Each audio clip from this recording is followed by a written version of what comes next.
Hi friends, good morning. Welcome back to my YouTube channel. ಎಲ್ಲರೂ ಹೇಗಿದ್ದೀರಾ? ನಾನು ಕೂಡ ತುಂಬ ಚೆನ್ನಾಗಿದ್ದೀನಿ. ಆ್ಯಂಡ್ ಇಲ್ಲಿ ತೋರಿಸ್ತಾ ಇರೋ ಮೊಟ್ಟೆನ ನಾನು ಹೆಂಗೂ ಒಂದು ವಾರ ಇರ್ತೀನಲ್ಲ, ಸೊ ನೀನು ತಿನ್ನವ ಅಂತ ಅಂದ್ಬಿಟ್ಟು ನಮ್ಮ ಅತ್ತೆ ನನಗೋಸ್ಕರ ಮೊಟ್ಟೆ ತೊಗೊಂಡಿದ್ದಾರೆ. ಆ್ಯಂಡ್ ನಿನ್ನೆ ನೈಟ್ದು ಪಕೋಡ ಮಾಡಿದ್ರು ಸ್ನ್ಯಾಕ್ಸ್ಗೆ ಅಂತ. ಇಲ್ಲಿ ಮಳೆ ಬರ್ತಿತ್ತು, ಸೊ ನಾನು ತಿನ್ನಲಿ ಅಂತ ಅಂದ್ಬಿಟ್ಟು ಪಕೋಡ ಮಾಡಿದರು ನೆನ್ನೆದೋದು. ಸೊ ತಿನ್ನಲಿಲ್ಲ ಅದನ್ನು. ಸೊ ಇವಾಗ ಕಾಯಿ ಚಟ್ನಿ ಮಾಡೋಣ ಅಂತ ಅಂದ್ಬಿಟ್ಟು ನಾನು ಈರುಳ್ಳಿ ಅಂತೀನಿ, ಬೆಳ್ಳುಳ್ಳಿ, ಮೆಣಸಿನ್ಕಾಯಿ ಮತ್ತು ಜೀರಿಗೆ ಎಲ್ಲನೂ ಹಾಕ್ಕೊಂಡು ರುಬ್ಬೋಣ ಅಂತ ಅಂದ್ಬಿಟ್ಟು ಬೆಳಗ್ಗೆ ಮಾರ್ನಿಂಗ್ ಟಿಫನ್ನು ನಾನೇ ಮಾಡ್ತೀನಿ. ಮಿಕ್ಕಿದೆಲ್ಲ ನಮ್ಮಮ್ಮ ಮಾಡ್ಕೊತಾರೆ, ಅಂದರೆ ನಮ್ಮ ಅತ್ತೆ ಮಾಡ್ಕೊಳ್ತಾರೆ. ಸೊ ಟಿಫನ್ ಮನೆಯೆಲ್ಲ ಕ್ಲೀನ್ ಮಾಡಿಬಿಟ್ಟು ಟಿಫನ್ ಮಾಡೋ ಜವಾಬ್ದಾರಿ ಮಾತ್ರ ನಂದು. ಇನ್ನು ಮಿಕ್ಕಿದ್ದು ಅವ್ರು ಮಾಡ್ಕೊತಾರೆ. ಅವ್ರು ಮುದ್ದೆ ಊಟ ಮಾಡ್ತಾರೆ, ನಾನು ರೈಸ್ ಊಟ ಮಾಡ್ತೀನಿ. ಹಾಗಾಗಿ ಸೊ ಕಾಯಿ ಚಟ್ನಿ ರುಬ್ಬೋಣ ಅಂತ ಅಂದ್ಬಿಟ್ಟು ವೆಯ್ಟ್ ಮಾಡಿದೆ. ಸ್ವಲ್ಪ ಒಂದು 1 ಅವರ್ ಕರೆಂಟ್ ಹೋಗ್ಬಿಟ್ಟಿತ್ತು. ಕರೆಂಟ್ಗೋಸ್ಕರ ವೆಯ್ಟ್ ಮಾಡಿ ಬಂದಮೇಲೆ ನೀಟಾಗಿ ಎಲ್ಲನೂ ಹಾಕ್ಕೊಂಡು ಕಾಯಿ ಕಂಠದಲ್ಲಿ ಬಂದಾಗಿಂದ ಇವತ್ತೇ ಫಸ್ಟು ಫ್ರೆಂಡ್ಸ್ ನಾನು ಕಾಯಿ ತುರಿದಿರೋದು. ಏಕೆಂದರೆ ನಾನು ಹಂಗೆ ಚಾಕಲ್ಲಿ ಎತ್ಕೊಬಿಡ್ತಿದ್ದೆ. ಅಲ್ಲೇ ಇಟ್ಟಿದ್ರು ನಮ್ಮ ಅತ್ತೆ, ಅವ್ರು ತುರಿಯೋಕ್ಕೆ ಅಂತ ಇಟ್ಟಿದ್ರು. ಬಟ್ ನಾನೇ ತುರ್ಕೊತೀನಿ ಅಂತ ಅಂದ್ಬಿಟ್ಟು ನೋಡಿ ಆ ಥರ ನೀಟಾಗಿ ತುರ್ಕೊಂಡೆ. ಅಲ್ಲಿ ತೋರಿಸ್ತಾ ಇದ್ದೀನಲ್ಲ, ಅದನ್ನು ಸ್ಪೂನಲ್ಲಿ ಎತ್ಕೋಬೇಕು. ಸೊ ಕಾಯಿ ಚಟ್ನಿ ರೆಡಿ ಆಯಿತು. ಟೈಮ್ ಬಂದು ಆಲ್ರೆಡಿ 10 ಗಂಟೆ ಆಗ್ಬಿಟ್ಟಿದೆ. ಸೊ ಮಳೆ ಬರ್ತಾ ಇದೆ ನಮ್ಮ ಸೈಡು. ಸೊ ದೋಸೆ ಹಾಕಿದ್ದೀನಿ, ಕಾಯಿ ಚಟ್ನಿ ಜೊತೆ ತಿನ್ನಬೇಕು. ಮೊಟ್ಟೆ ತಂದಿದ್ದೆ ನಮ್ಮಮ್ಮ, ಮೊಟ್ಟೆ ಹಾಕು ಅಂತ. ಇರೋ ತನಕ ತಿನ್ನವ ಅಂದ್ಬಿಟ್ಟು ಒಂದು 50 ಮೊಟ್ಟೆ ಎತ್ಕೊಂಡಿದ್ದಾರೆ. ಅಂದರೆ ಇಲ್ಲಿ ಒಂದು ಫುಲ್ ಇದು ತೊಗೊಂಡು ಏನಂತಾರೆ ಅದನ್ನು, ಅದರಲ್ಲಿ 50-50 ಮಾಡ್ಕೊಂಡಿದ್ದಾರೆ. ಅವರು ಮತ್ತು ಅಕ್ಕಪಕ್ಕದ ಮನೆಯವರು ಈ ಥರ ಮಾತಾಡಿಕೊಂಡು 50-50 ಶೇರ್ ಅಮೌಂಟ್ ತಗೊಳ್ತಾರೆ. ಸೊ ದೋಸೆ ತಿನ್ನಬೇಕು. ಯಾಕೋ ಇಲ್ಲಿ ಹೊಟ್ಟೆನೇ ಹಸಿಯಲ್ಲ ಫ್ರೆಂಡ್ಸ್. ನಮ್ಮೂರಲ್ಲಿದ್ದರೆ 8:30ಗೆ ಹೊಟ್ಟೆ ಹಸಿಯುತ್ತೆ. ಈಗ ಆಲ್ರೆಡಿ 10 ಟೈಮ್ ಆಗಿದೆ. ಸೊ ಹೊಟ್ಟೆನೇ ಹಸಿಯಲ್ಲ. ನಾನು ಕ್ರಿಸ್ಪಿಯಾಗಿ ಮಳೆ ಬರ್ತಿತ್ತಲ್ಲ, ಹಾಗಾಗಿ 2 ದೋಸೆ ಹಾಕ್ಕೊಂಡು ನಾನು ತಿಂದೆ. 10:30 ಆಗಿತ್ತು ತಿನ್ನೋಷ್ಟರಲ್ಲಿ. ಆ್ಯಕ್ಚುಲಿ ನಾನು ತಲೆಗೆ ಸ್ನಾನ ಮಾಡಬಾರ್ದಿತ್ತು. ನಾನು ಏನು ಮಾಡಿದೆ ಅಂದರೆ, ತಲೆಗೆ ಸ್ನಾನ ಮಾಡೋ ಐಡಿಯಾ ಇರಲಿಲ್ಲ. ಲಾಸ್ಟಲ್ಲಿ ಸ್ವಲ್ಪ ತಲೆಗೆ ನೀರು ಬೀಳ್ತು ಅಂದ್ಬಿಟ್ಟು ಹಾಗೆ ತಲೆಗೆ ಸ್ನಾನ ಮಾಡಿದೆ. ಪುನಃ ತಲೆನೋವು ಸ್ಟಾರ್ಟ್ ಆಯಿತು. ಆ್ಯಂಡ್ ಇವತ್ತು ಬೆಳಗ್ಗೆಯಿಂದ ನನಗೆ ತಲೆನೋವು ಇರಲಿಲ್ಲ. ಐಬ್ರೋ, ಕಣ್ಣು ಏನಿದೆ ಅದು ನೋವು ಬರ್ತಾಯಿತ್ತು. ಸೊ ಅದನ್ನು ಮೈಗ್ರೀನ್ ಅಂತ ಹೇಳಿದ್ರು. ನೋಡೋಣ ಅಂತ ಅಂದ್ಬಿಟ್ಟು ತಲೆನ ನೀಟಾಗಿ ಡ್ರೈ ಮಾಡಿ ಸ್ವಲ್ಪ ಆರಿಸ್ದೆ. ಅದು ಎಷ್ಟೋ ಹೊತ್ತಾದಮೇಲೆ ಓಕೆ ಪರವಾಗಿಲ್ಲ ಅನ್ನಿಸ್ತು. ಆಮೇಲಿಂದ ಬೀರ್ ಹತ್ರ ಹೋದೆ. ಫ್ರೆಂಡ್ಸ್, ಒಂದು ಅಕ್ಕ ಹೇಳೈತೆ ನನಗೆ, ಕಾರ್ತಿಕ ವಿರಾರ್ಜುನ ಅಂತ ಹೇಳಿಬಿಟ್ಟು ಬಟ್ಟೆ ಹುಡುಕು. ಸೊ ಅವ್ರು ಬಟ್ಟೆ ಹುಡುಗಿದ್ರೆ ಖಂಡಿತ ಸಿಗುತ್ತೆ, ಒಂದು 4-5 ಸಲ ಹೇಳು ಅಂತ. ಸೊ ಅಕ್ಕ ಇವಾಗ ನಾನು ನೀವು ಹೇಳಿರೋ ಪ್ರೇಯರ್ ಪ್ರಕಾರ ಹುಡುಕ್ತಾ ಇದ್ದೀನಿ, ಸಿಗುತ್ತಾ ಅಂತ. ಫ್ರೆಂಡ್ಸ್, ಸೀರಿಯಸ್ಲಿ ಜೀವನದಲ್ಲಿ ಇಷ್ಟು ಸಲ ಬಟ್ಟೆ ಮಾಡಿಸಿರೋದಂದರೆ ನಾನು ಇದೇ ಫಸ್ಟು. ಸುಸ್ತಾಗೋದೆ. ಅದು 3 ಡೋರ್ ಬೀರೆಲ್ಲ ನೋಡೋಷ್ಟರಲ್ಲಿ ಕೊನೆಗೂ ಸಿಗಲಿಲ್ಲ ಫ್ರೆಂಡ್ಸ್. ನೀವು ಹೇಳಿದ್ರಿ ಹುಡುಕಿ ಅಂತ, ನಿಜ ಹುಡುಕ್ತೆ, ಅಲ್ಲಿದ್ದರೆ ಸಿಗುತ್ತೆ. ಬಟ್ ನಾನು ಎಲ್ಲಿಟ್ಟಿದ್ದೀನಿ ಅಂತ ನನಗೆ ನೆನಪಿಲ್ಲ. ಹುಡುಕಿ ಮೊದಲೇ ಇನ್ನೂ ತಲೆನೋವು ಸ್ಟಾರ್ಟ್ ಆಯಿತು. ತಲೆ ಸ್ನಾನ ಮಾಡಿ ಪುನಃ ತಲೆನೋವು ಸ್ಟಾರ್ಟ್ ಆಯಿತು. ಹುಡುಕಿ ಸಾಕಾಯಿತು. ಅದಾಗ ಏನಾದರೂ ಆಗಲಿ ಅಂದ್ಬಿಟ್ಟು ಆಲೇ ಟೈಮ್ 1:30 ಆಗಿಬಿಟ್ಟು ಅಕ್ಕಿ ತೊಳೆಯೋಣ ಅಂತ ಹೋಗ್ತಾಯಿದ್ದೀನಿ. ನಾನು ಇಲ್ಲಿ ಬಂದರೆ ಅಡುಗೆಗೇನೋ ತಲೆ ಕೆಡಿಸ್ಕೊಳ್ಳಲ್ಲ, ಎಲ್ಲ ನಮ್ಮ ಅಮ್ಮನೇ ಮಾಡ್ತಾರೆ. ಬೆಳಗ್ಗೆ ಟಿಫನ್ ಮಾತ್ರ ನಾನು ಮಾಡ್ತೀನಿ. ಸೊ ನಮ್ಮ ಅಮ್ಮನೇ ಮೊಳಕೆ ಕಾಳು ಸಾಂಬಾರು ಮಾಡಿದೆ. ಇಲ್ಲಿ ಜಾಸ್ತಿ ತಪ್ಪಲೆಲ್ಲೇ ಮಾಡೋದು ಇವರು. ವಿಷಲಲ್ಲಿ ಕುಕ್ಕರಲ್ಲಿ ಮಾಡಲ್ಲ, ಟೇಸ್ಟ್ ಬರಲ್ಲ ಅಂತ. ಸೊ ಅವ್ರು ತಪ್ಪಲೆಲ್ಲೇ ಮಾಡ್ತಾರೆ. ಅಲ್ಲಿ ಮೊಳಕೆ ಕಾಳು ಸಾಂಬಾರನ್ನ ಮೈ ಫೇವ್ರೆಟ್. ಇದಕ್ಕೆ ಬದನೆಕಾಯಿ, ಆಲೂಗಡ್ಡೆ ಹಾಕಿದ್ರೆ ಚೆನ್ನಾಗಿರುತ್ತೆ. ಬಟ್ ನಮ್ಮಪ್ಪ ತಿನ್ನಲ್ಲ, ಹಾಗಾಗಿ ಹಾಕಿಲ್ಲ. ಇಲ್ಲಿ ರೈಸಿಗಿಟ್ಟು ಎಷ್ಟೊತ್ತು ಹುಡುಕಿನೇ ಇನ್ನೂ ಎಕ್ಸ್ಟ್ರಾ ತಲೆನೋವು ಬಂದುಬಿಡ್ತು. ಹೆಂಗೋ ತಲೆನೋವು ಸ್ವಲ್ಪ ಕಮ್ಮಿ ಆಗಿತ್ತು. ತಲೆ ಸ್ನಾನ ಮಾಡಿದಾಗ ಬಂದಿತ್ತು. ಆಮೇಲೆ 1 ಅವರ್ ಆದಮೇಲೆ ಕರೆಕ್ಟಾಗಿತ್ತು. ಪುನಃ ಬಟ್ಟೆ ನೋಡಿ ಪುನಃ ತಲೆನೋವು ಸ್ಟಾರ್ಟ್ ಆಯಿತು. ಅಯ್ಯೋ ಅದು ಏನಾಯಿತೋ ಏನೋ ಗೊತ್ತಿಲ್ಲ. ಸೊ ಈಗ ಸಾಂಬಾರಿಗೆ ಆಮ್ಲೆಟ್ ಹಾಕ್ಕೊಳ್ಳೋಣ ಅಂತ ಅನ್ಕೋತಾರೆ. ಮೊಟ್ಟೆ ತಿಂತಾರೆ, ಸೂಸ್ಕೋಬೇಕಲ್ವ, ಹಾಗಾಗಿ ನೋಡಿ ಇಲ್ಲೇ ಮೊಟ್ಟೆ ಆ್ಯಂಡ್ ಅಕ್ಕಿ ಹಾಕಿಟ್ಟೆ. ನಮ್ಮಮ್ಮ ಹಾಕ್ಕೊಳ್ಳೋವ, ನಾನು ಬೇಡ ಅಮ್ಮ ಅಂದೆ. ಹಾಕು ಅಂತ ಅಂದರು. ಸೊ ನಾನು ಅದನ್ನು ಮೊಟ್ಟೆ ಹಾಕೋಕ್ಕೆ ಪ್ಯಾನಲ್ಲಿ ಹುಡುಕ್ತಾ ಇದ್ದೆ. ಅಲ್ಲಿ ಅಂದರೆ ನಮ್ಮೂರಲ್ಲಿ ಅಂದರೆ ಅಡುಗೆ ಮನೆಯಲ್ಲೇ ಇರುತ್ತೆ. ಇಲ್ಲಿ ನಾವು ಎಕ್ಸ್ಟ್ರಾ ಬೇರೆ ಕಡೆ ಇಡುತ್ತೆ ಪ್ಯಾನೆಲ್ಲ, ಅಲ್ಲಿ ಹುಡುಕ್ತಾ ಇದ್ದೆ. ಮನೆಯೆಲ್ಲನೂ ಒಂದು ರೌಂಡ್ ಬಂದಿದ್ದೀನಿ ಪ್ಯಾನಲ್ಲಿ ಹುಡ್ಕೊಂಡು. ಏಕೆಂದರೆ ನನಗೆ ಎಲ್ಲವೇ ಏನು ಸಾಮಾನವೇ ಅಂತ ಕರೆಕ್ಟಾಗಿ ಇನ್ನೂ ಗೊತ್ತಿಲ್ಲ. ಏನಾದರೂ ಕೇಳಿದ್ರೆ ಅವರೇ ತಂದುಕೊಡೋರು. ಬಟ್ ಬೆಳಗ್ಗೆ ಎಲ್ಲೋ ಹೋಗ್ಬಿಟ್ಟಿದ್ರು, ಅವ್ರಿಗೆ ಕರೆದೆ ಬಟ್ ಕೇಳಿಸಿಲ್ಲ. ಸೊ ಕೊನೆಗೂ ಫೈನಲಿ ಸಿಕ್ತು. ಶೆಲ್ಫೆಲ್ಲನೂ ನೀಟಾಗಿ ಒರೆಸ್ಕೊಂಡು ಒಂದು ಈರುಳ್ಳಿ ಹಚ್ಕೊಂಡೆ. ಇದಕ್ಕೆ 2 ಎಗ್ ಆಯಿಲ್ ಹಾಕ್ಬಿಟ್ಟು ತಿರುಗ್ಬಿಟ್ಟು ಆಮೇಲೆ ಈ ಪ್ಯಾನಲ್ಲಿಗೆ ಬಿಡ್ತೀನಿ. ಆಮ್ಲೆಟ್ಗೆ ಜಾಸ್ತಿ ಏನೂ ಹಾಕ್ಕೊಳ್ಳಿಲ್ಲ, ಒಂದು ಈರುಳ್ಳಿ ಅಷ್ಟೇ. ಈರುಳ್ಳಿ, ಖಾರದ ಪುಡಿ ಮತ್ತು ಉಪ್ಪಿನ ಪುಡಿ ಹಾಕ್ಕೊಂಡು ಚೆನ್ನಾಗಿ ಇದು ಮಾಡ್ತಿದ್ದೆ. ಅದು ಈರುಳ್ಳಿ ಫ್ಲೇವರ್ಗೆ ಕಣ್ಣೆಲ್ಲ ಉರಿತಾ ಇತ್ತು. ಮೊದಲೇ ನನಗೆ ಕಣ್ಣು ನೋವು, ಐಬ್ರೋ ನೋವಿದೆ, ಹೆವಿ ಪೇಯ್ನ್ ಆಗ್ತಾಯಿತ್ತು. ಸೊ 2 ಮೊಟ್ಟೆನ ಅಲ್ಲಿ ಲೋಟದೊಳಗೆ ಹಾಕ್ಕೊಂಡು ನೀಟಾಗಿ ಅದನ್ನು ಸ್ವಲ್ಪ ತಿರುಗಿಸ್ಕೊಂಡೆ. ಫಸ್ಟೇ ಉಪ್ಪಿನ ಪುಡಿ ಖಾರದ ಪುಡಿ ಹಾಕ್ಕೊಂಡ್ರೆ ಬೆಸ್ಟು. ಆಮೇಲಿಂದ ಹಾಕ್ಕೊಳ್ತೀನಿ ಅಂತ ಅಂದರೆ ಅದು ಹೆಪ್ಪೆಪ್ಪಂಗೆ ಆಗುತ್ತೆ. ಅದಕ್ಕೋಸ್ಕರ ಪ್ಲ್ಯಾನ್ ಮಾಡಿ ನಾನು ಮೊದಲೇ ನೀಟಾಗಿ ಈರುಳ್ಳಿ ಜೊತೆನೇ ಹಾಕ್ಕೊಂಡು ನೀಟಾಗಿ ತಿರುಗಿಸ್ಕೊಂಡೆ. ಆಮೇಲಿಂದ ಆ ಥರ ನೋಡಿ ಅಲ್ಲಿ ಬಾಯ್ಲ್ ಹಂಗೆ ಕಾಣ್ತಿದೆ. ಅದನ್ನು ಒಂದು 2 ಮಿನಿಟ್ಸೇ ತಿರುಗಿಸಿದ್ದೀನಿ ಅಂತ ಹೇಳ್ಬೋದು. ನಾನು ತುಂಬ ಸಲ ಟ್ರೈ ಮಾಡಿದ್ದೀನಿ. ಹಾಗೇನೆ ಮೊಟ್ಟೆ ಎಲ್ಲ ಹಾಕಿದ್ಮೇಲೆ ಖಾರದ ಪುಡಿ ಹಾಕಿದ್ರೆ ಏನಾಗ್ಬಿಡುತ್ತೆ ಅಂದರೆ ಹೆಪ್ಪೆ ಥರ ಬಂದ್ಬಿಡುತ್ತೆ. ಸೊ ಒಂದು ಹತ್ರ ಖಾರ ಆಗುತ್ತೆ, ಒಂದು ಹತ್ರ ಸಪ್ಪೆ ಆಗುತ್ತೆ. ಸೊ ಅದಕ್ಕೆ ಆ ಥರ ಆಗಬಾರ್ದಂತ ಈರುಳ್ಳಿಗೆನೆ ಚೆನ್ನಾಗಿ ಖಾರದ ಪುಡಿ ಹಾಕ್ಕೊಂಡಿದ್ದೀನಿ. ನೀಟಾಗಿ ರೆಡಿ ಆಯಿತು. ಅದನ್ನು ಇವಾಗ ಬನ್ನಿ ಪ್ಯಾನಲ್ಲಿ ಹಾಕೋಣ.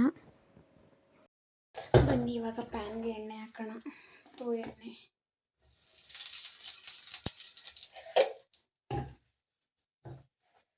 ಚೆನ್ನಾಗಿ ಆಗ್ಬಿಟ್ರೆ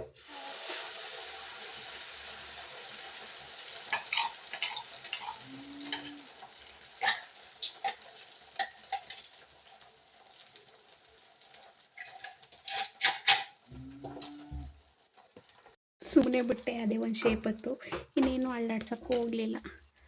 ಓಕೆ, ಶೇಪ್ ಬರಲಿ ಅಂತ ಸೊ ಸ್ವಲ್ಪ ಎಣ್ಣೆ ಮೇಲೆ ಹಾಕೋಣ.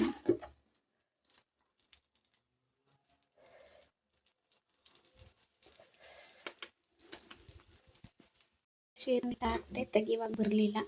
ಸೊ ಹೆಂಗೋ ನೀಟಾಗಿ ಬೇಯಿಸ್ಕೊಂಡಿದ್ದೀನಿ. ಫೈನಲಿ 2 ಕಾಲ್ಗೆ ಊಟ ಮಾಡಿದೆ. ಆ್ಯಂಡ್ ನಮ್ಮ ಅಪ್ಪ ನನಗೆ ಗೋಬಿ ತಂದಿದ್ದರು. ಬಟ್ ನಾನು ಮಲ್ಕೊಂಡಿದ್ದೆ. ಅದಕ್ಕೋಸ್ಕರ ಬಿಸಿ ಮಾಡ್ಕೊಳ್ಳೋಣ ಅಂತ ಅಂದ್ಬಿಟ್ಟು ಗೋಬಿನ ಬಿಸಿ ಮಾಡಿಕೊಂಡು ನಾನು ಮತ್ತು ನಮ್ಮಮ್ಮ ತಿಂದು. ಹಾಯ್ ಫ್ರೆಂಡ್ಸ್, ತುಂಬ ಟ್ರೈ ಮಾಡ್ತಾಯಿದ್ದೀನಿ ಇಲ್ಲಿ ಏನಾದರೂ ವ್ಲಾಗ್ ಮಾಡೋಣ ಅಂತ. ನಿಜವಾಗ್ಲೂ ಆಗ್ತಾಯಿಲ್ಲ. ಸ್ವಲ್ಪ ಬೇಜಾರು, ಕೀ ಸಿಗ್ತಾಯಿಲ್ವಲ್ಲ ಅಂತ ಒಂಥರ ಟೆನ್ಷನ್ನು.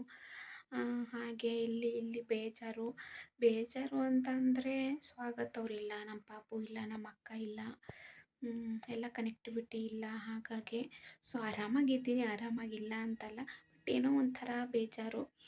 ಹಸ್ಬೆಂಡ್ ಇದ್ದರೆ ಹೆಂಗೋ ಇರ್ಬೋದು. ಸೊ ಅವರೇ ದೂರದಲ್ಲಿದ್ದಾರೆ. ಬಟ್ ಇನ್ನೊಂದು 3 ಡೇಸು ನಾನು ಹುಬ್ಳಿಗೆ ಹೋಗ್ತೀನಿ. ಬಟ್ ಅಲ್ಲಿ ತನಕ ಆಲ್ರೆಡಿ ಅವರು ನೋಡಿ 3 ವಾರ ಆಯಿತು. ಏನೋ ಒಂಥರ ಡಲ್ನೆಸ್ಸು. ಬೆಳಗ್ಗೆ ಎದ್ದು ಟಿಫನ್ ಮಾಡಿ ಒಂದು ಮಧ್ಯಾಹ್ನ ತನಕ ಟೈಮ್ ಪಾಸ್ ಮಾಡಿ ಊಟ ಮಾಡಿ ಪಕ್ಕಾ ಮಲ್ಕೊಳ್ತೀನಿ. ಇನ್ನೇನೂ ಮಾಡೋಕ್ಕೆ ಆ್ಯಕ್ಟಿವಿಟೀಸ್ ಇಲ್ಲ. ನಮ್ಮ ಕೃತು ಇದ್ರಂತೂ ಅಂದರೆ ನಮ್ಮ ಮನೇಲಿ ಇದ್ರಂತೂ ನಾನು ಮಲ್ಕೊಳ್ಳೋದೇ ಇಲ್ಲ. ಇಲ್ಲಿ ಬಂದ್ರಂತೂ ಇನ್ನೇನು ಬೇರೆ ಆ್ಯಕ್ಟಿವಿಟೀಸೇ ಇಲ್ಲ. ಅಟ್ಲೀಸ್ಟ್ ಮಲ್ಕೊಂಡ್ರಾದರೂ 3 ಅವರ್ಸ್ ಸ್ಪೆಂಡ್ ಆಗಿಬಿಡುತ್ತೆ ಅಂತ. ಊಟ ಆದಮೇಲೆ ಒಂದು 2 ಗಂಟೆ ಮೇಲಿಂದ ಮಲ್ಕೊಂಡ್ರೆ 5 ಗಂಟೆಗೆ ಎದ್ದು ಕಾಫಿ ಕುಡಿದು ಪುನಃ ಒಂದು ಟೈಮ್ ಪಾಸ್ ಮಾಡಿ ಊಟ ಮಾಡಿ ಮಲ್ಕೊಳ್ಳೋದು. ಇಷ್ಟೇ ಆಗಿದೆ ಜೀವನ. ಹುಬ್ಳಿಗೆ ಹೋಗೋ ತನಕ ಅಷ್ಟೇ. ಯಾರು ಬೇಜಾರು ಮಾಡ್ಕೊಬೇಡಿ, ಏನು ಕರೆಕ್ಟಾಗಿ ವ್ಲಾಗ್ ಮಾಡ್ತಾ ಇಲ್ಲ ಅಂತ. ಆ್ಯಂಡ್ ಇನ್ನು 3 ಡೇಸ್ 4 ಡೇಸು ಅಷ್ಟೇ. ಆಮೇಲಿಂದ ನಾನು ಹುಬ್ಳಿಗೆ ಹೋದ್ಮೇಲೆ ಡೈಲಿ ಕಂಟೆಂಟ್ ಮಾಡೋಣ ಅಂತ, ಒಳ್ಳೆ ಚಾಲೆಂಜಿಂಗ್ ವೀಡಿಯೋಸು, ಕಂಟೆಂಟು ಈ ಥರ ಎಲ್ಲ ಮಾಡೋಣ ಅನ್ನೋದು ತುಂಬಾ ಪ್ಲ್ಯಾನ್ ಇದೆ ನನಗೂ ಸ್ವಾಗತ್ಗೂ. ಒಳ್ಳೊಳ್ಳೆ ಕಂಟೆಂಟ್ ಬರುತ್ತೆ, ಯಾರು ಬೇಜಾರು ಮಾಡ್ಕೊಬೇಡಿ. ಆ್ಯಂಡ್ ಏನು ಈಗ ಮಾಡ್ತಾಯಿದ್ದೀನಿ, ಮೊದಲೆಲ್ಲ ಚೆನ್ನಾಗೇ ಇತ್ತು ವ್ಲಾಗು. ಮುಂಡೂರಲ್ಲಿದ್ದರೆ ಒಳ್ಳೊಳ್ಳೆ ವ್ಲಾಗ್ ಬರುತ್ತೆ. ಬಟ್ ಇಲ್ಲಿದ್ದರೆ ಏನು ಮಾಡೋದು ಅಂತಲೇ ಗೊತ್ತಾಗಲ್ಲ. ಹಿಂದಿನ ವ್ಲಾಗಲ್ಲಿ ಹಾಕಿದ್ದೀನಿ ನಾನು ಮತ್ತು ಸಹನಾ ಹೆಂಗಿದ್ವಿ ಬಾಂಡಿಂಗ್ ಅಂತ. ಸೀರಿಯಸ್ಲಿ ಅದು ನ್ಯಾಚುರಲ್ಲಾಗೇ ಇರೋದು. ವಿಡಿಯೋಲ್ಲಿ ಹೆಂಗಿದ್ವಿ ಈಗಲೂ ಕೂಡ ಹಂಗೆ ಇದ್ದೀವಿ. ಆ್ಯಂಡ್ ಆಫೀಸಲ್ಲೂ ಕೂಡ ಹಾಗೇ ಇದ್ವಿ. ಆ್ಯಂಡ್ ಮಿಸ್ ಮಾಡ್ಕೊತಾ ಇದ್ದೀನಿ. ಸಹನಾ ಅವಳು ಮೆಸೇಜ್ ಮಾಡಿದ್ಲು ಪರ್ಸ್ನಲಾಗಿ, ವ್ಲಾಗ್ ನೋಡಿದೆ ಕಣೆ ಬೇಜಾರಾಯಿತು ಅಂತ. ನನಗೂ ಕೂಡ ತುಂಬ ನೆನಪಾಯಿತು. ಏನು ಟೆನ್ಷನ್ ಆಗ್ಬಿಟ್ಟೈತೆ ಅಂದರೆ, ಇವಾಗ ನಾವು ಬೀರ್ ಅಂಗಡಿ ತೊಗೊಂಡಿದ್ವಲ್ಲ, ಅವ್ರ ಹತ್ರ ಕೀಗೊಂಚಲು ಅವ್ರು ಕೊಡಬೇಕು. ಇಲ್ಲ ಅಂತ ಅಂದರೆ ಬೆಂಗಳೂರಲ್ಲಾದರೆ ಆರಾಮಾಗಿ ನಮ್ಮದು ಬಂದು ಏನು ವುಡ್ಡದು ಬೀರು ನಮ್ಮದು.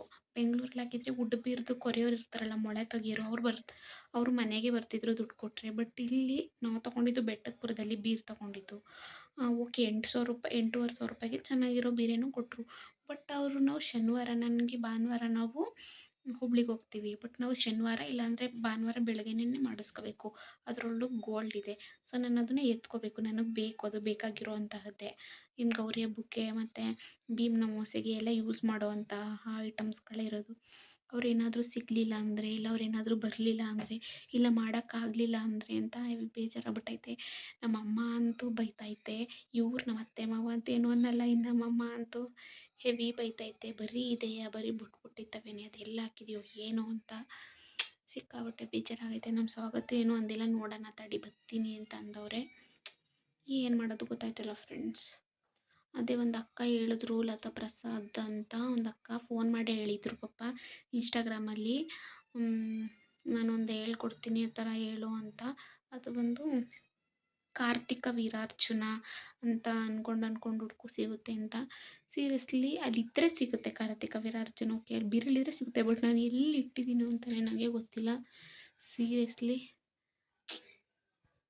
ನಾನು ಸೀರಿಯಸ್ಲಿ ಗೈಸ್ ಮೆಂಟ್ಲಾಗ್ಬಿಟ್ಟಿದ್ದೀನಿ. ಪುನಃ ಈ ಬಾಕ್ಸ್ನೇ ಹುಡುಕ್ತಾ ಇದ್ದೀನಿ, ಏನಾದರೂ ಇರ್ಬೋದಾ ಅಂತ ಹುಡುಕ್ತಾನೆ ಇದ್ದೀನಿ. ಸಿಕ್ಕರೆ ಸಿಗ್ಬೋದು ಅಂತ ಪುನಃ ಈ ಬಾಕ್ಸ್ ನೋಡ್ತಾ ಇದ್ದೀನಿ. ಆಲ್ರೆಡಿ ಒಂದು 3-4 ಸಲ ಹುಡುಕಿದ್ದೀನಿ, ಇದರಲ್ಲಿ ಸಿಗಲ್ಲ ಅಂತಲೂ ಗೊತ್ತು. ಅಂದರೂ ನನ್ನ ಸಮಾಧಾನಕ್ಕೆ ನಾನು ಇಷ್ಟೊತ್ತು ಸುಮ್ಮನೆ ಇದ್ದೆ. ಬಟ್ ಇವಾಗ ಪುನಃ ಇನ್ನೊಂದು ಸಲ ನೋಡೋಣ ತಡಿ ಅಂತ ಅಂದ್ಬಿಟ್ಟು ಈಗ ತಾನೇ ವೀಡಿಯೋ ಮಾಡೋದನ್ನಲ್ಲ, ಪುನಃ ನೋಡ್ತಾನೇ ಇದ್ದೀನಿ. ಯಾವುದು ಸಿಗ್ತಾನೆ ಇಲ್ಲ. ಅಥವಾ ಹೋಗತ್ತಾಗಿ ಮೆಂಟ್ಲಾಗಿದ್ದೀನಿ ಅನ್ನೋದಕ್ಕೆ ಇದೇ ಸಾಕ್ಷಿ ನೋಡಿ. ಇವಾಗ ತಾನೇ ವೀಡಿಯೋ ಮಾಡಿದೆ, ಆಲೆ ತಡಿ ಇನ್ನೊಂದು ಸಲ ನೋಡೋಣ, ಸಿಗ್ಬೋದು ಅಂತ ಪುನಃ ಎಲ್ಲನೂ ತೆಗಿತಿದ್ದೀನಿ ಫ್ರೆಂಡ್ಸ್. ಈ ಥರ ಚೀಟ್ನ ಬಾಕ್ಸಲ್ಲಿ ಇಟ್ಕೋಬಾರ್ದೋ ಗೊತ್ತಿಲ್ಲ. ಇದು ಏನಕ್ಕೆ ಹಿಂಗೆ ಇಟ್ಕೊಂಡಿದ್ದೀನಿ ಅಂದರೆ, ಇದೊಂದು ಒಳ್ಳೆ ಮೆಮೊರಿ ಇದೆ.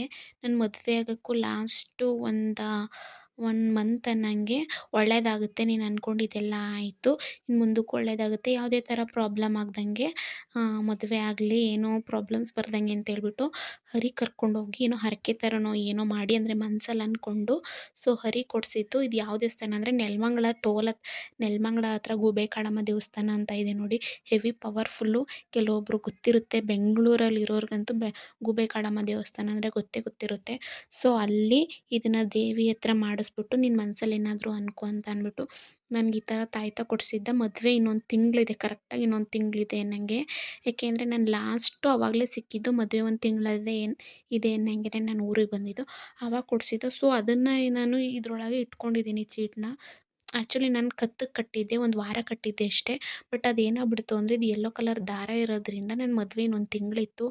ಯಾರಾದರೂ ನೋಡಿದವ್ರು ತಪ್ಪು ತಿಳ್ಕೊಬಿಡ್ತಾರೆ ಅಂತ. ಏಕೆಂದರೆ ಇದು ಒಳಗಡೆ ಬಿಟ್ಕೊಡ್ತಿದೆ ಚೀಟ. ಇದು ದಾರ ಹಾಗೇ ಇದೆ ನೋಡಿ, ಮದುವೆ ಕಟ್ತಾರಲ್ಲ ಅದೇ ಥರ ದಾರ. ಸೊ ನೋಡಿದವ್ರು ಆಲ್ರೆಡಿ ಮದುವೆ ಆಗಿದೆಯಾ, ಯಾವ ಥರ ಏನು ಅಂತ ಅಂದ್ಕೊಂಬಿಡ್ತಾರೆ ಅಂದ್ಬಿಟ್ಟು ನಾನೇ ತೆಗೆದೆ, ಕಟ್ಕೊಳ್ಳಿಲ್ಲ. ಏನಕ್ಕೆ ಬೇಕು ಮದುವೆ ಇವಾಗ ಆಗ್ತಿದ್ದೀನಿ, ಆಲ್ರೆಡಿ ಮದುವೆ ಆಗಿದೆ ಅಂತ ಅಂದ್ಕೊಳ್ಳೋದೇನಕ್ಕೆ. ಕೆಲವೊಬ್ಬರು ಕೇಳಲ್ಲ, ಏನಿದು ದಾರ ಕಟ್ಟಿದ್ದೀಯ ಅಂತ ಕೇಳಲ್ಲ. ಬಟ್ ಎಲ್ರಿಗೂ ಸ್ಪ್ರೆಡ್ ಮಾಡ್ತಾರೆ, ಅವಳು ಕುತ್ತಿಗೆಯಲ್ಲಿ ಆಲ್ರೆಡಿ ದಾರ ಇದೆ, ಈ ಥರ ಗೊತ್ತಲ್ಲ ಹಳ್ಳಿಗಳಲ್ಲಿ ಕಿತಾಪತಿ. ಸೊ ಇದನ್ನು ನಾನು ಇದ್ರೊಳಗೆ ಹಾಕೊಂಡು ಇಟ್ಕೊಂಡಿದ್ದೀನಿ. ಇಟ್ಕೋಬಾರ್ದ ನಿಜ ಗೊತ್ತಿಲ್ಲ ಸೀರಿಯಸ್ಲಿ. ಅವನೇ ಕೊಡಿಸಿದ್ದು. ನಿನಗೇನೂ ಆಗಲ್ಲ ಮನ್ಸಲ್ಲಿ ಅನ್ಕೋ, ನಾನು ಅಂದ್ಕೊಂಡಿದ್ದೀನಿ ಅಂದ್ಬಿಟ್ಟು ಪ್ರೇ ಮಾಡಿಕೊಂಡು ಅವನು ನನಗೆ ಕೊಡಿಸಿದ್ದ. ಅವನು ಒಂದು ತೊಗೊಂಡಿದ್ದ, ನಾನು ಒಂದು ತೊಗೊಂಡಿದ್ದೆ ಇದನ್ನು.